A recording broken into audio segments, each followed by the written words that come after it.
introduce himself to the class. Oh, sorry. Go ahead. I forgot about that. No, it's okay. He already introduced himself to the class, but I wanted you guys to meet. Oh yeah. Hi, Skylar. Hey man, nice to meet you. Looking There we go. forward I was waiting for you to talk so that I could see your face because it only with hey. Yeah. Nice. Yeah, cool. Okay, yeah, well, welcome. And we're excited to have you as a TA. And yeah, I think we're gonna have a good time the rest of the semester. Cool. So anyways, we're just gonna do like a half an hour, 45 minutes now or something. Just to, you know, break up the morning lecture with now. And I made a little file that I'm going to share. There we go, desktop 2. And where did I save this file? Why isn't that opening? There we go.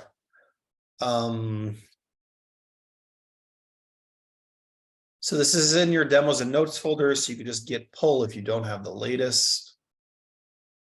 And it's in week 4, day 1.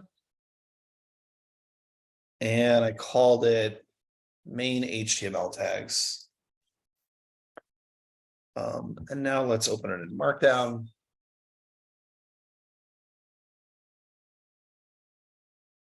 Cool. So someone was asking during the original lecture, just what are common HTML tags? So I thought I would just go through some of them. We can experiment at the same time with live server if we want. So I think honestly, I don't know that it is worth our time to try and show what these look like all the time. It's just to know what they are, because there are a lot of them. But I break them down into 3 categories. The first being structural. Structural being things you can't get away without having. So basically, these are your basic tags. HTML wraps everything. The head wraps everything you want to run, but not render on the screen in any way. And then the body is the content that you actually render on the screen. So,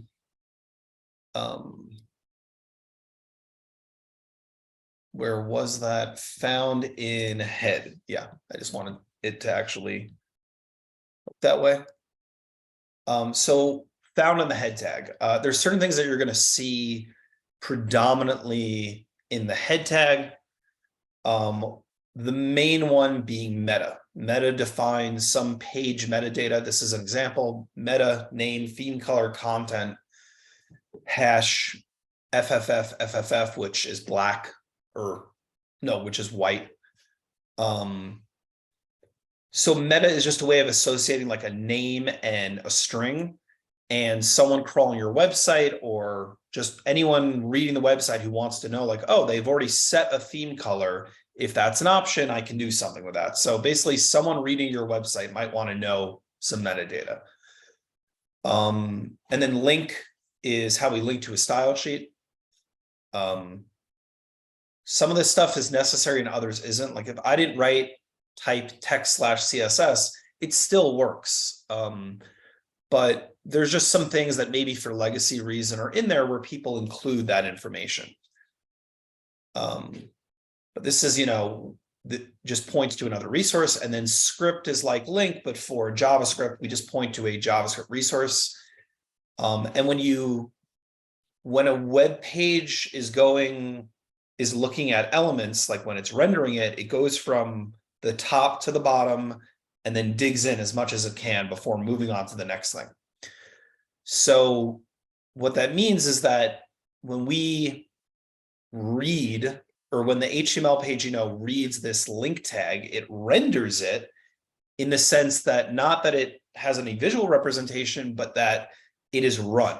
So that link tag, once the, you know, it's been rendered into the DOM, the idea is that it either found or didn't find that CSS. And if it did, it applied it as, you know, a rule for the page so that when it meets future elements, it can look up, oh, this is the styling it expects. And then same with the script tag, it's run immediately when you type this.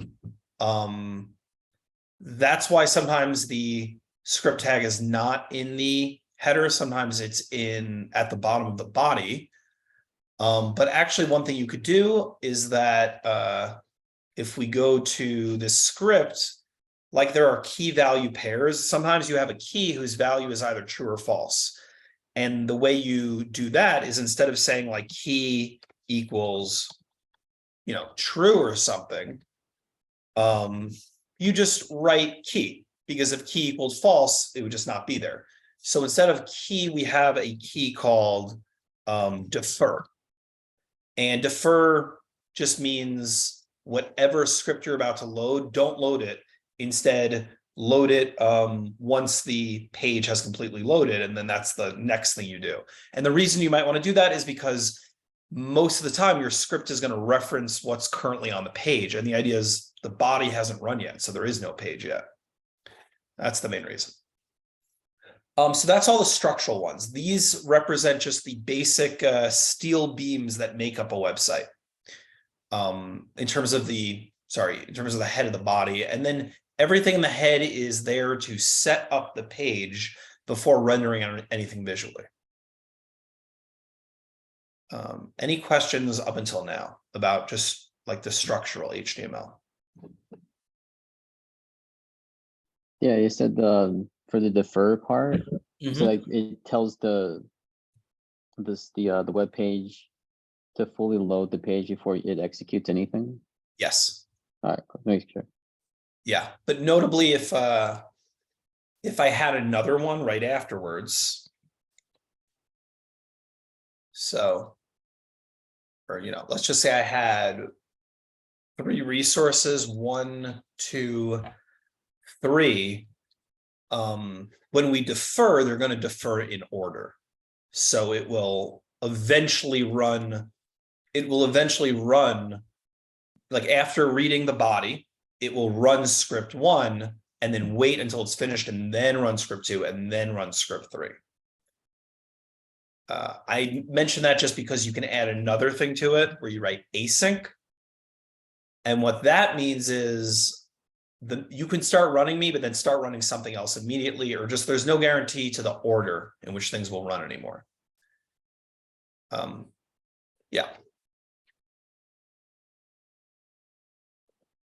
So when it comes to defer, it's almost like you're running it here.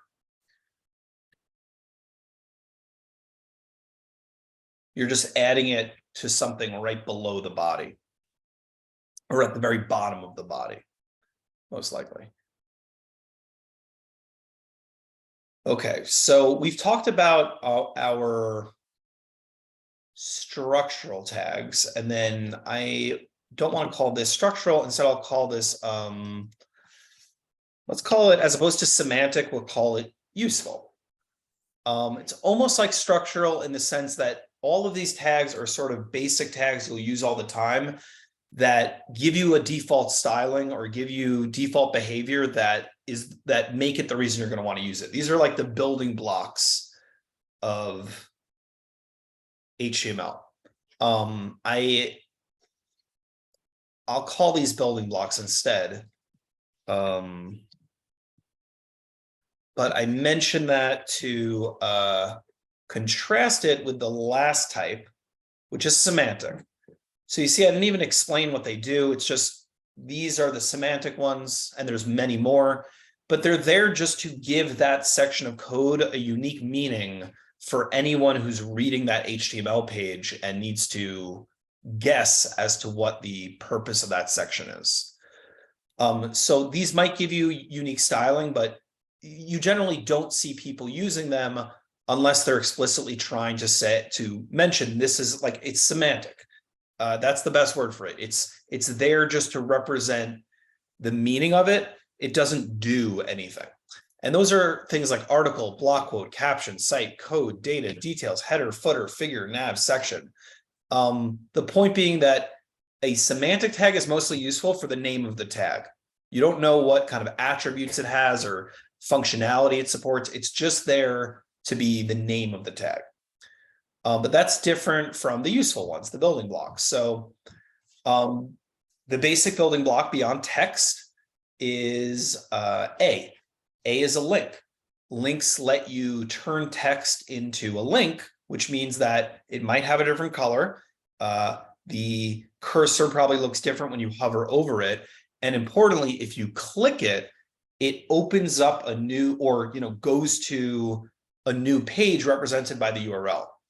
And that's important because at its core, HTML is hypertext markup language. So what is hypertext? Hypertext is just text plus links, because links are the thing that let a bunch, any article written in text can link to another article. And in that way, you have this web or graph of articles that represents the web, as opposed to just an article that, is on that, the article, you might have used a URL to request the article, but once you got the article, it doesn't link anywhere. It doesn't go anywhere else. So links are a basic building block that lets you click somewhere else.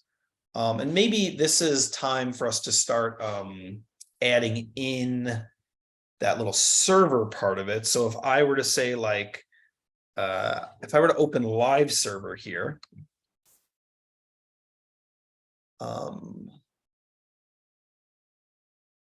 not sure if that worked, but something I can do now is create an HTML page. So touch index.html.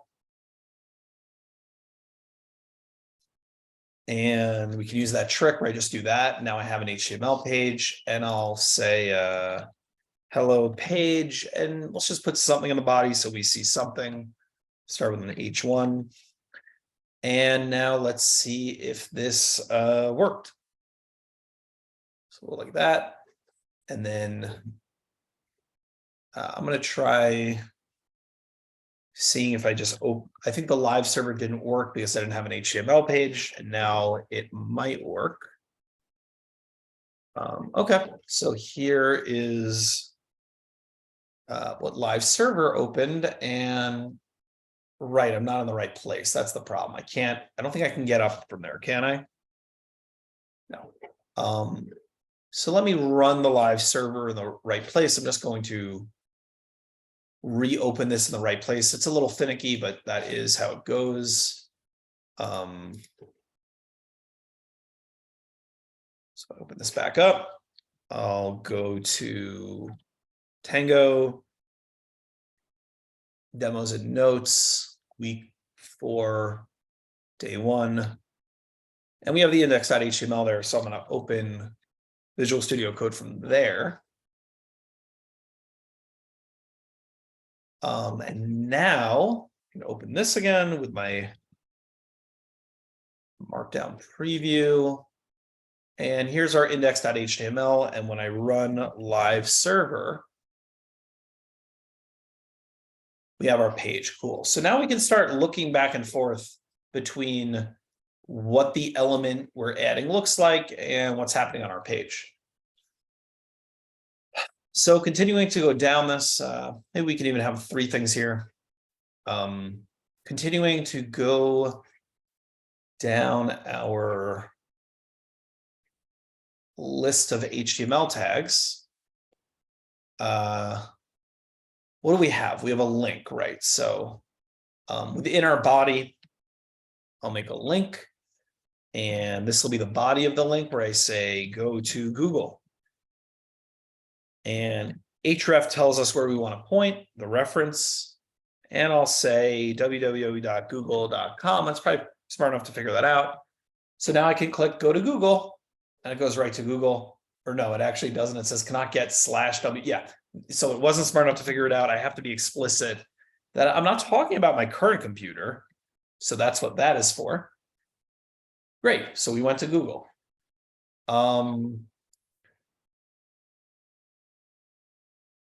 So yeah, so that is a link, cool little feature. As you learn more about these links, you'll find out that there's like weird little behavior that you just have to learn. So for instance, target equals underscore blank. It's a very strange way to do it, but what that means is when I click this link, instead of going there, open it in a new tab. So yeah, I have no idea why legacy wise it's tied to this thing target blank. But that's the sort of thing that you just learn over time by learning about a given element and what attributes it supports. So one I don't mention, but I should, is P. I can just have a paragraph. That's all it is. It's just a way to hold some text. And when I'm in here, I might say B. B means, I'll just make a new thing. B means bold, right? So that's in bold. Note that I can also write strong. And strong and bold both seem to be the same thing, but that's an example of the semantic thing where someone decided that B didn't mean enough. B just meant it's in bold, whereas strong is telling you something about that part of the document, that it's like being called out or something. But by default, it bolds things. Then we have, I think I stands for italic, but I'm used to using M, which means emphasis. Either way, it gives you italics. H1 to H6. So we already have an H1 up here, but these are just headers. So if you have a header, your main page might have header 1, and then you'll have a subheader, and then maybe there's a subheader to that. It's just a way of seeing, saying how important a header is. And if I do something like this, you'll notice this header 6 is tiny, so it doesn't even tell you about the height or anything like that. And all that can be made specific in CSS. It's just there to give structure. BR is an interesting one. If we have a span, we're going to get to this, but a span is just a way to say we only care about a small, like a box just wrapping the content. We don't want to take up a whole line like div. So here I have some random text in my span, and I can go right in the middle and say BR. And that means line break. So otherwise, you don't necessarily have a line break in HTML. It would just go on for the rest of the page until it wraps around. So that's an explicit line break. Similarly, we could go between two things like here and here, and I can say HR, which means horizontal row. And that is to give it a line like this to say these sections are separate. And then, as mentioned, we have the span, which represents a kind of abstract element in the sense that all a span does for you is wrap a little box and make it display inline. Whereas if I look at H6, by default, H6 is a block. And that's what a div is, that if I were to add a div, notice this, I can literally wrap everything so far in a div. And maybe to make that div meaningful, because it's not very meaningful otherwise, I would say, okay, well, this div has a class or maybe an ID equal to, content, just like I'm saying this represents the whole page. And then if I look in here, I have a div called content, and it's a block. It takes up everything inside of it, and it takes up the full left to right. So that's the use case for a div and a span. Something we haven't discussed yet. I'm just going to keep going with these because there's a lot of them, but please, guys, call me out if there's one you want to talk about, just because I'm just going to be going through a bunch of examples. So if you guys have questions, please do speak up or raise your hand in this if you want. I know that's a feature. But yeah, the next thing would be an unordered list or an ordered list. And both of them inside have a list item.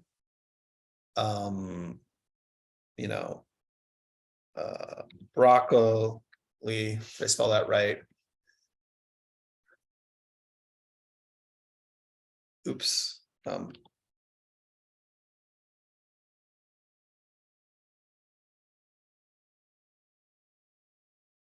Okay, Pikachu, that's how big I can make a list right now.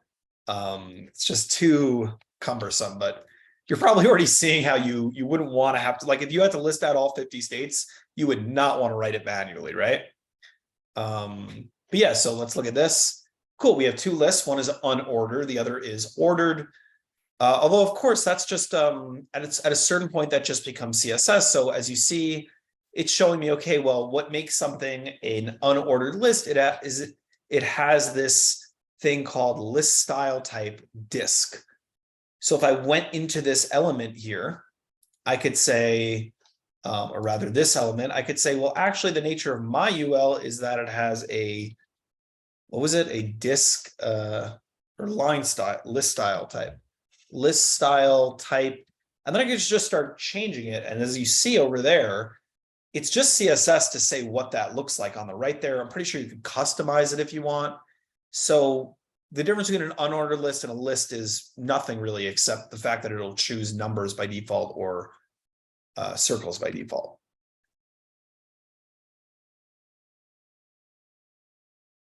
Okay, so continuing to go through this, right? So we have our list. That tends to be a big thing things are made of. You might have an image like we've seen. I don't have a source for the image up front. If anyone can, how do I like, you know, what are those? There's websites that make it easy to just grab a random image. So like if I go here, I could say placeholder image. And we'll have websites like this where you can, this is very useful for mocking things out where, okay, so I basically just go to this website and it'll get me a 150 by 150 placeholder image. So let's try that out. And that's just another URL. You don't have to own the URL. And then I go back to my page and there we go, I have an image. So that's what images are for. The next three we can't really go into because they're too complex, but I want to talk about them, or four. So there's four things that were eventually added to HTML that make it very powerful, and each one kind of has its own API. So just like as you could see in image, you know, my image has a source, and on some level that's the API. My image has a parameter, and you can feed it values that affect how that element works. So same with these next four, but these next four are complicated enough that it's not just attributes, but rather you can access the element in JavaScript and then make various calls on it. But those four elements are: one, canvas. Canvas is an HTML5 canvas.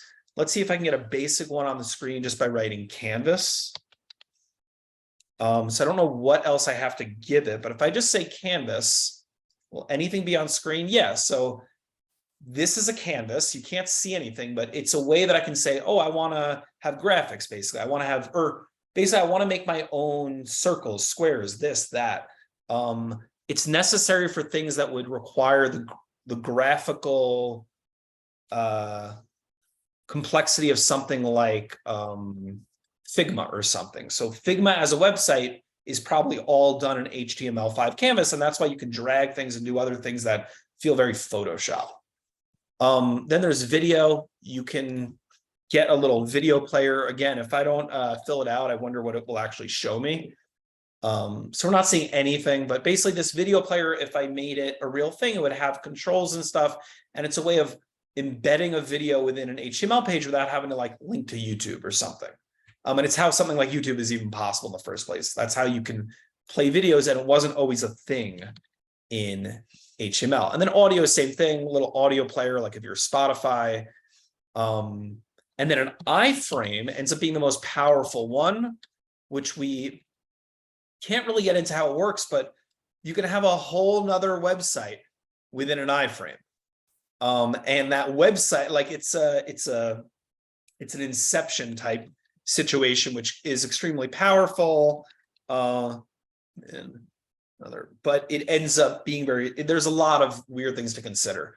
But yeah, can we find our iframe now? That would be, so here I have an iframe. I don't know why it's not rendering. interesting. I have no idea what's in there, but an iframe, if set up right, is a way to host another website within your website. I think I can't do this, but the idea is that you could point it to another website. So there's probably some kind of like source, and I could say, I wonder if this would work. Okay, Google doesn't want me to host them as an iframe probably, but this is what it would look like. And if you owned both websites, you could embed something within something else. So these are sort of advanced, but I would say these are the embeddable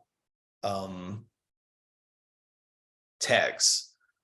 And then yeah, so the next thing is forms. Forms end up being a pretty big part of all projects, and a form was a way, even before JavaScript, that you could communicate with a server, because you would have something like a form has a button in it, and if we haven't touched on button yet, because I think I skipped it accidentally, we will. So a button works like this. Basically, somewhere there has to be a script, and we'll get into more of this part of it later, but basically somewhere there has to be a script I'm pulling in with a top level function, and we'll call it print hello. And then in the button, I can say click me. So this is what will be on the button. And then I'll say on click, no caps, on click equals to string the name of that function, assuming it takes no arguments. And now I have a button, click me. And if I look at the console, when I click me, right, when I click me, the page immediately reloads. This is, it's a little too complex to get into, but essentially calling functions is not trivial, which is why a button is not so useful yet. Or something I can force it to do that is built into browsers is something like this, alert hello. Is that, doesn't seem to like the, let's see if I can do that. Now if I click it, we get an alert. Okay. But that is what a button is. And the purpose of a form is that in the form we can have these different things, which I'll just copy paste right now. So we have labels and then inputs. The label is just the name next to it. And the input here is text. So I can type some text into it. And then here is a select. A select is a way of defining a dropdown. A dropdown is filled in with options. So you see I have state, Utah, or Hawaii. It's a dropdown. And then finally, I'm going to have a button on the end, but instead of writing on click, I write on submit. And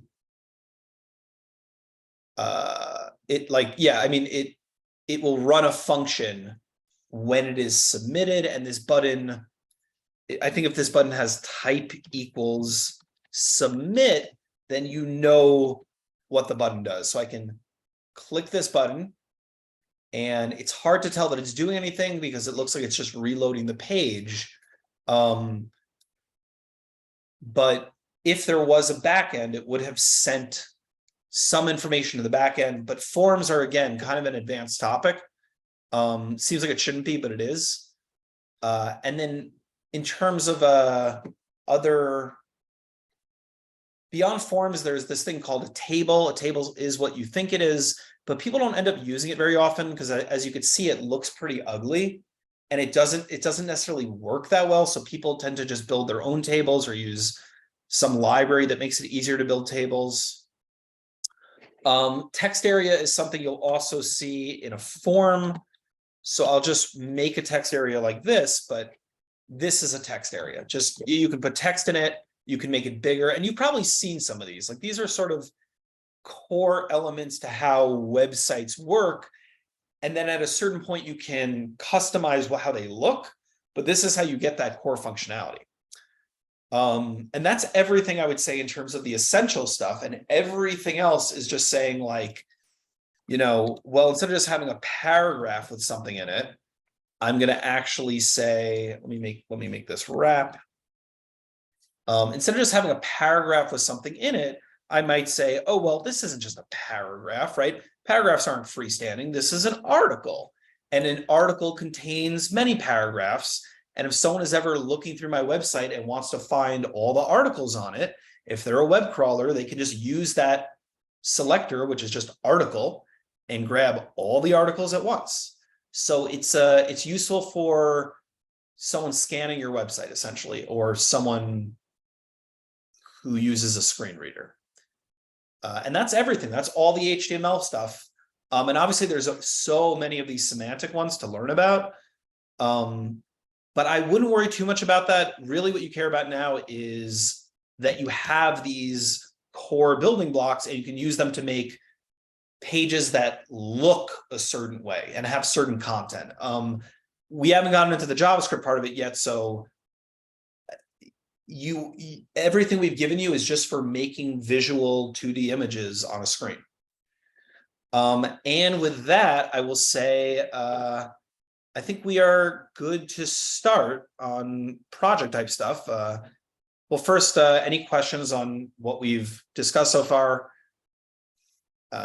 And in general, please guys raise your hands because you can stop me while I'm talking. It's a little hard to tell that when we're remote, but if you have a question, we should stop right there and address it. All right, I see one hand up. Where's that website? Or where's the preview main HTML tags? Say that one more time. Where's what? Preview main dash HTML. Oh yeah, that is in your demos and notes folder in the repo on GitHub. So just pull from demos and notes. Yeah, and it actually does tie back into your assignment because the website I used to even find out about all the tags, like I don't just remember all the tags, there's too many. So instead, I got it from the website we're about to show you, which is within your curriculum. So here we are right now, and if I go all the way down, we have this assignment, which I believe Zainab added a second part to, right?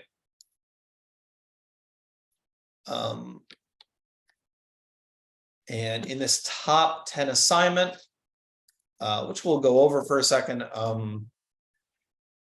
there was this link, and this is a pretty good resource as far as I can tell, in that there's 113 unique HTML elements at this point. And, I couldn't tell you what DD does. It does something, defines an item in a definition list. So that's classic semantic markdown. It's there to tell you it's a specific kind of data, but who knew? Who cares? That's not going to be like the ones you really care about are like div or h1 or form. You can't build a website very easily without them. And yeah, this seems like a good reference. There's also some kind of CSS reference. CSS even more nuts. Oh, there's only 129 CSS properties. I assumed it was like 1,000. But it's because each one has, tons of options. So like, it's not, each one is complex. But cool. Let's get started on this. And why don't we read it over first? There's 110 different HTML tags and at least over 120 CSS properties. Will we be learning them all? No. However, this challenge will get you started.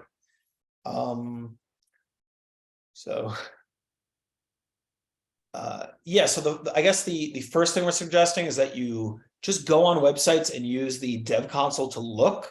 You will probably be overwhelmed by any real website's complexity. Like if you look at Amazon, you'll be like, oh my God, how are they writing this? And it's because in the modern day, people are not handwriting HTML. They have some higher level way of doing it, like using React. But it's worth understanding that this is at the bottom of everything. This is all the page ever understands or shows. And then we also want you to explore some CSS. So again, in the dev console, and we can walk through that again if you don't remember, but F12, open up the dev console, and you can play with the CSS of any element and see how it affects things. And then we suggest that you run a Python web server. I will replace that. Just use live server.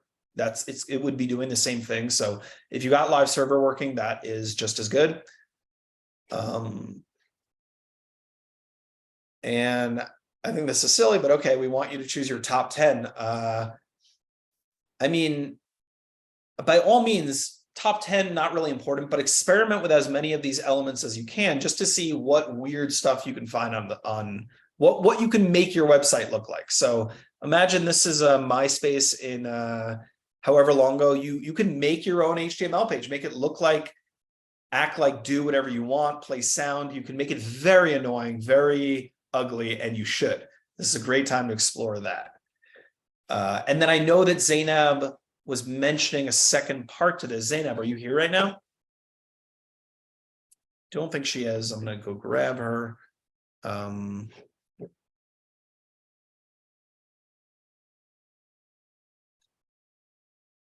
Okay, well, this is where to start. We will reach out to you if there's a second part to this to mention, but yeah, we're available to help you, and the TAs are. And I'd say as an instructor, I'm going to be, even though I have other things I have to also do, definitely starting out, contact me directly if you aren't able to set something up or you're confused about what the assignment is. And then from there, TAs will take it for the next like 2 hours. Cool. So I am going to stop sharing, and